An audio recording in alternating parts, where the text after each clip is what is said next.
20 సంవత్సరాలుగా మన రాయచోటి కేంద్రంలో మారు పేరులతో చిరు వ్యాపారాలు చేసుకుంటూ ఇక్కడ మహిళలను వివాహం చేసుకుని సాధారణ జీవితం సాగిస్తూ ఉన్నారు. ఈ విషయం మనకి తెలియదు పూర్తిగా, అసలు మనకి ఎవరికి ఎటువంటి అనుమానాలు కానీ ఎవరికి లేకపోవడం. అయితే గత 3 రోజుల క్రితం ఒక అనూహ్యమైన సంఘటన జరిగింది. తమిళనాడు పోలీసులు వాళ్ళు NBW ఎగ్జిక్యూట్ చేయడానికి వాళ్ళు ఒక టీం వచ్చి మన సహకారం మనం అడిగినారు. మనం సహకరించి వాళ్ళు ఎవరైతే ఉన్నారో వాళ్ళు చెప్పిన ఆనమాళ్ళ ప్రకారం వాళ్ళని పట్టుకుని వాళ్ళకి అప్పచెప్పడం జరిగింది. కానీ వాళ్ళు ఎవరు అనేది వాళ్ళ వివరాలు మనకు అప్పుడు వాళ్ళు మనతో పంచుకోలేదు. తర్వాత అంతా పూర్తయి వాళ్ళు తీసుకువెళ్ళిన తర్వాత అంతా ఎవరు వాళ్ళు ఏమిటనేది మనం వివరాలు అడిగిన తర్వాత వాళ్ళు ఈ విధమైన వాళ్ళు ఇంత భయంకరమైన తీవ్రవాదులు అనేది మనకు చెప్పడం జరిగింది. మరి మీరు ముందెందుకు చెప్పలేదంటే ఇక్కడ మీరు వాళ్ళని పట్టుకునే క్రమంలో ఏమన్నా శాంతి భద్రతల విఘాతం కలగొచ్చు, ఏదన్నా జరగచ్చు అని మీకు ముందు చెప్పలేదన్నారు. తర్వాత అన్నమయ్య ఎస్పీ గారి ఆధ్వర్యంలో రాయచోటి డిఎస్పీ గారు, టౌన్ సిఐ గారు, ఇంకా ఇతర రాయచోట్లో ఉన్న పోలీస్ సిబ్బంది అంతా కూడా ఎవరైతే 2 అనుమానితులు ఉన్నారో వాళ్ళ ఇళ్ళకి వెళ్ళి మనం సెర్చ్ కండక్ట్ చేయడం జరిగింది. ఆ ఇంట్లో వాళ్ళు ఇక్కడ ఈ స్థానికులను ఎవరినైతే వివాహం చేసుకున్న 2 మహిళలు కూడా ముందు మనకి సెర్చ్కి వెళ్ళినప్పుడు పోలీసుల్ని అడ్డుకోవడం జరిగింది. వాళ్ళు సముదాయించిన తర్వాత అంతా వాళ్ళు కలిగించిన ఆటంకం అన్నింటినీ మనం అధిగమించి మనం సెర్చ్ కండక్ట్ చేస్తే అందులో మన్సూర్ ఖాన్ అమానుల్లా అనే పేరుతో ఇక్కడ చలామణి అవుతున్న వ్యక్తి ఇంటిలో అతి భయంకరమైన పేలుడు సామాగ్రి, విధ్వంసకర సామాగ్రి, కత్తులు, తర్వాత అతి ప్రమాదకరమైన విస్ఫోటక సామాగ్రి అంతా కూడా మనకు లభ్యమైంది. తర్వాత ఇంకో వ్యక్తి మన్సూర్ ఇంట్లో కూడా కొంత సామాగ్రి మనకు లభ్యమైంది. తర్వాత ఏమిటనే దాని మీద వీళ్ళ గురించి విచారిస్తే ఈ Coimbatore bomb blast case, Egmore bomb blast case, బెంగళూరులో 2013లో మల్లేశ్వరం బాంబ్ బ్లాస్ట్ కేసులో ఇది అబూబకర్ సిద్దికీ అలియాస్ అమానుల్లా అనే వ్యక్తి ప్రథమ నిందితుడు.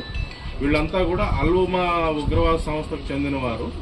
వీళ్ళు ఏంటంటే హదీస్ అనే శాఖ, ఇస్లాం మతంలోని హదీస్ శాఖ అనే దాని నుంచి ప్రేరేపించబడి దానిలోనే ఉన్న తీవ్రవాదపు ఛాందస్వాదాన్ని వీళ్ళు ప్రాక్టీస్ చేస్తుంటారు.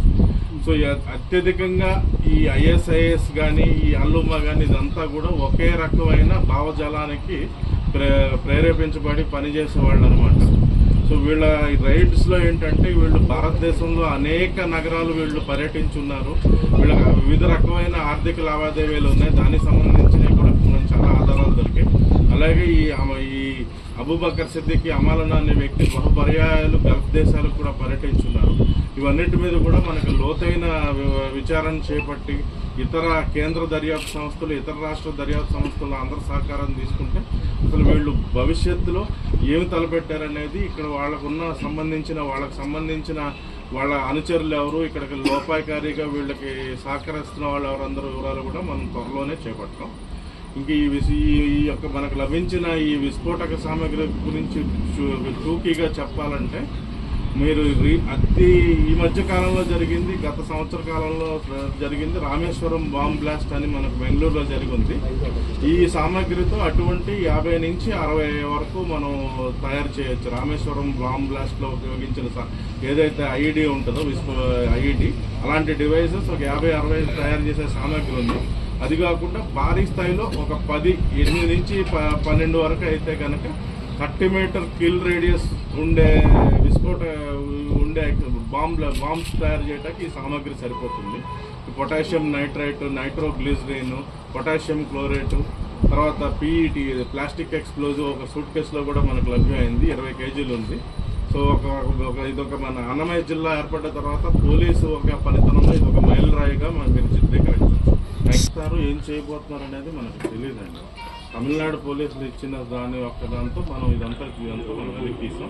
ఇప్పుడు వీళ్ళని కస్టడీకి తీసుకుని విచారించిన తర్వాత వీళ్ళ భవిష్యత్తులో ఏమి ప్లాన్ చేశారు, ఎటువంటి విధ్వంసాలు భారతదేశంలో ప్లాన్ చేశారు అనేది మనకి వివరాల తర్వాత మనం చెప్తాం. మొత్తం మనకి 20 అయితే మ్యాసివ్ ఎక్స్ప్లోజివ్ డివైస్ అంటే 30 మీటర్స్ అంటే 100 అడుగులు